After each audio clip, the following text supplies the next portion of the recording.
윤석열 정부 1년을 돌이켜보면 대통령의 첫 거부권 행사가 있었습니다. 최대 농정 현안인 양곡관리법 개정안이었죠.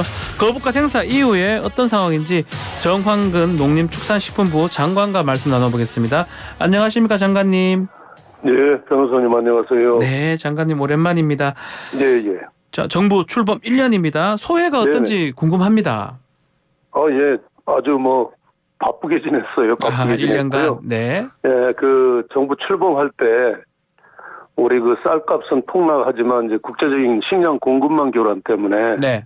물가도 많이 올라가고 좀 어려운 상황이었었거든요. 네. 그래서 이제 식량 문제, 특히 우리 식량 주권을 강화하는 문제, 그쪽에 상당히 좀 노력을 많이 했고요. 거기에 물론 양국관리법도 관련이 돼 있고요. 네. 두 번째는 우리 농촌이 아시는 것처럼 상당히 고령화되고 있어요. 네. 그래서 이제 우리 국정과제에도 아주 중요하게 반영이 되어 있는데 청년 농을 중심으로 해서 우리 농업을 미래성장 산업으로 끌고 가자. 그래서 초석을 놓는데 좀 1년간 상당히 노력을 많이 했습니다.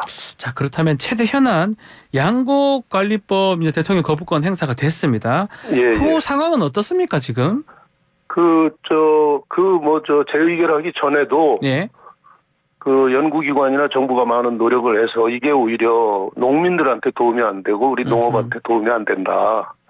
그래서 이제 그런 여론을 많이 전파를 했고 대부분의 농민단체 그다음에 많은 농민들이 이 부작용에 대해서 많이 알고 계세요. 그래서 지금은 아하. 오히려 그 후에 그 당시 정부가 재의결 요구하면서 약속한 게 있거든요. 예. 쌀값을 수확기에 20만 원까지 최대한 유지를 하는 쪽으로 정책을 펴겠다. 그다음에 만약에 또 작년처럼 이렇게 과잉 상태가 되면 과감하게 정부가 재정을 투입해서 시장에서 남는 쌀을 격리를 하겠다 이렇게 약속을 했거든요. 예. 그리고 이제 우리 국정과제에도 있습니다만은 농업 직불제를 그걸 이제 5조 원까지 임기 내 가는 걸로 돼 있는데 그걸 내년에 하여튼 3조 원 이상으로 일단 최대한 높이겠다. 이렇게 몇 가지 약속을 했는데 예. 그 약속과 관련해서 그걸 어떻게 이행을 하고 우리 쌀값을 어떤 식으로 안정시킬 거냐. 여기에 지금 농민들이 관심이 많습니다. 쌀값 안정이 가장 중요한데 쌀 가격 지금 안정세를 보이고 있는 것 같습니다. 지금 보니까요. 네, 작년에 이제 16만 원까지 떨어졌다가 사상 최고로 떨어졌죠. 예. 그게 전 정부에서 조금 조치를 일찍 했어야 되는데 조금 너무 늦게 했어요. 아하. 그러다 이제 그게 넘어왔는데 어쨌든 정부 출범과 동시에 애를 많이 썼고요. 그리고 특히 작년에 수확기 때 이미 수확기가 시작되기 전에 90만 톤을 사전에 격리하겠다고 발표를 하면서 예. 일거의 가격이 17% 가까이 이제 반등을 했죠. 그래서 그 가격이 지금 유지가 되고 있고요. 18만 3천 원 80kg 환산해서 예. 그 정도에 지금 유지가 되고 있습니다.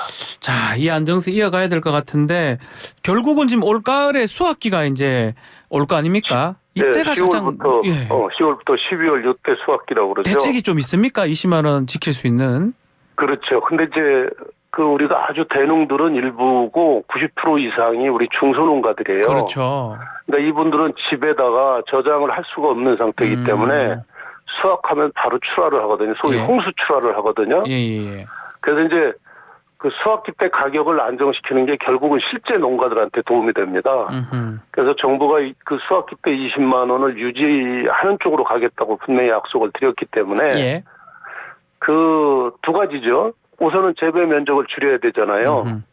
그래서 지금 우리가 정부 들어오면서 제시한 게 가루쌀이에요. 쌀은 쌀인데 네. 밀가루를 대체할 수 있는 거. 가루쌀. 네. 네, 농민들은 가루쌀을 벼처럼 재배하는 거니까 아하. 지금 고령화된 농업인들 입장에서는 벼가 좀 아무래도 다른 작물보다는 수월하거든요. 기계화가 100% 돼 있어서. 예. 그래서 가루쌀을 매개로 해서 전략작물 직불제도 법제화했습니다. 새로 도입을 했어요, 금년에. 네. 그래서 그걸 통해서 면적을 지금 2만 헥타 이상 줄이는 걸로 지금 돼 있고요.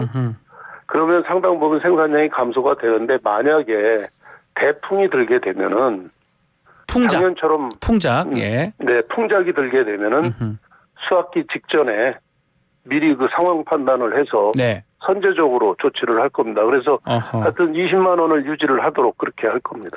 자, 20만 원 유지하기 위해서 전략 작물 직불제 또 가루쌀 얘기를 하셨는데 예. 가루쌀이 뭡니까? 뭐 부스러지는 쌀입니까? 네, 그 쌀은 아주 딱딱하잖아요. 그렇죠. 그래서 쌀을 그냥 가루를 내면 이게 저 소재로서 가치가 없어져요. 아하.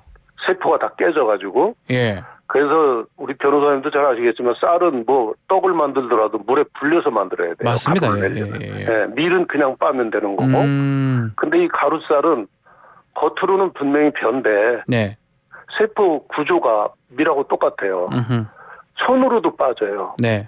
그래서 일반 재분기에서 그냥 빻는 겁니다. 그러니까 비용이 많이 다운되죠. 음흠. 그다음에 그 안에 있는 유용한 저 성분도 유출이 안 되고. 네. 그래서 밀가루를 대체할 수 있습니다. 이것도 글루텐 프리고요. 네. 그리고 더 좋은 거는 우리가 일반 보통 밥쌀은 모내기한 후에 수확기까지 5달이 걸리는데 예. 이 가루쌀은 3개월 반이면 수확을 하거든요. 그래서 이모작이 가능합니다. 겨울철에 밀 심고 예. 여름철에 가루쌀 심으면 우리처럼 이렇게 경지가 좁은 나라에서는 진짜 환상적인 이모작 체계를 만들 수 있어요. 아하. 그래서 식량 작업률을 높일 수 있고 예.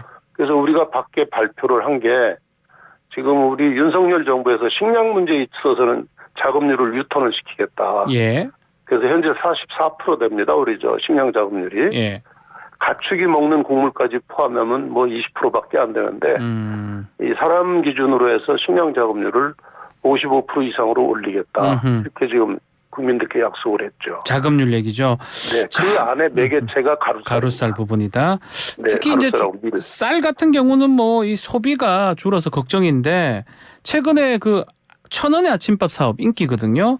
그렇죠. 이게 지금 당초 계획보다 좀 확대하겠다 이런 계획이 있는 것 네. 같아요. 좀 설명해 네. 주십시오. 네, 이게 이제 1,000원의 아침밥을 시작한 거는 우리 네. 젊은 학생들 중심으로 해서 쌀을 소비하는 문화도 좀 그대로 체득하고 네.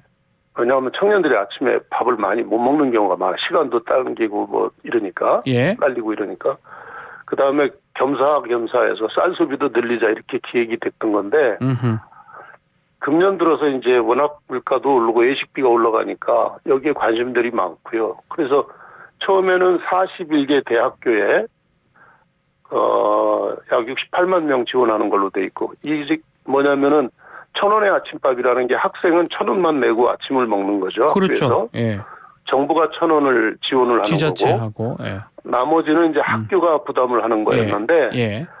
이게 이제 젊은 사람들이 수요가 막 늘면서 이번에 학교를 104개 학교를 추가를 했어요. 그래서 145개 학교에 아하. 무려 234만 명분이 신청이 됐거든요. 예. 그래서 이걸 일단 정부가 다 받기로 했습니다. 농림부 예산 중에서 전용으로 해서 우선 할 거고요. 네. 근데 이제 문제는 그 재정 여력이 좀 좋은 학교도 있는 반면에 조금 어려운 학교들도 많아요. 네. 학교가 일정 부분 부담을 해야 되니까. 네. 그래서 이제 우리가 지자체한테 협조 요청을 했고요. 그래서 지자체에서 재정 여력이 안 좋은 학교에 좀 지원하는 쪽으로 지원하는 걸로. 그렇게 하나 했고 또 하나는 네. 교육부에서 아하. 각 대학의 일반 재정 사업비라고 해서 지원하는 게 있습니다. 예. 그 중에 1,000원의 아침밥 사업에 일부 지원할 수 있도록 그 규제를 완화를 해놨어요, 이번에. 네. 그리고 더 하나 또 바람직한 거는 이게 이제 사회적인 이슈가 되다 보니까 동창회라든가 아니면 또 뭐 이런 기업에서도 보니까 인근에 있는 기업에서도 이렇게 좀 협찬이라고 그럴까? 네. 자기 후배들 위해서 지원해주고 뭐 이런 게 있어가지고 네. 상당히 좀 굉장히 좋은 것 같아요. 젊은 학생들도 굉장히 좋아하세요. 이거에 대해서는. 싸게 뭐 아침밥 먹으니까요. 좋을 네. 것 그리고 같은데. 이제 문제는 이렇게 확대하다 보니까 이제 일반 대학의 재정 여력 문제도 있고 단가를 정부가 좀 더 지원을 좀 이렇게 지원해줬으면 좋겠다는 여론이 많고요. 네. 그다음에 이제 급식 업체들이 연계가 돼 있는데 급식 업체가 굉장히 어렵다는 거예요. 왜냐하면 네.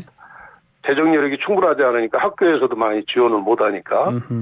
그래서 그런 문제를 포함을 해서 내년 예산에서는 좀 더 대폭 늘리는 걸로 지금 우리 기재부하고도 협의가 되고 있습니다. 알겠습니다. 자, 올해 윤석열 정부 2년 차가 됩니다.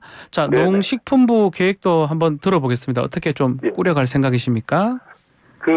기본적으로는 식량 주권을 대폭 강화하는 쪽으로 아까 지금까지 설명드린 내용을 포함을 해서 네. 네. 그렇게 해서 쌀값 안정을 포함해서 농산물 안정도 할 수 있게 하고요. 네. 두 번째는 우리 농업이 기존 생산 중심에서 요즘에 이제 ICT라든가 BT를 활용하고 로봇 활용하고 푸드테크, 그린바이오 아마 우리 변호사님 요즘 많이 들으셨을 거예요. 예, 알죠. 예. 그렇게 확장이 되고 있습니다. 농업이 얼마든지 일자리와 그다음에 충분한 보수를 창출할 수 있는 미래 성장 산업이라는 걸 심어주고 싶고 그래서 청년 농들을 아주 대대적으로 좀 육성을 하고 있어요. 그렇게 할 거고 또 하나는 우리 농촌이 그동안 도시 지역은 이 용도지구가 돼 있어서 규제가 나름대로 돼 있거든요. 예. 난개발을 억제할 수 있는 요소가 돼 있는데 우리 전국토의 90%를 차지하는 농촌은 네. 그 규제가 거의 없어요. 그러다 보니까 난개발이 아주 심합니다. 네. 그래서 저희가 한 10여 년 노력을 해서 아하. 농촌 공간계획법이 악칭인데 농촌 공간계획법이라는 거를 이번에 3월에 공포를 했어요. 네.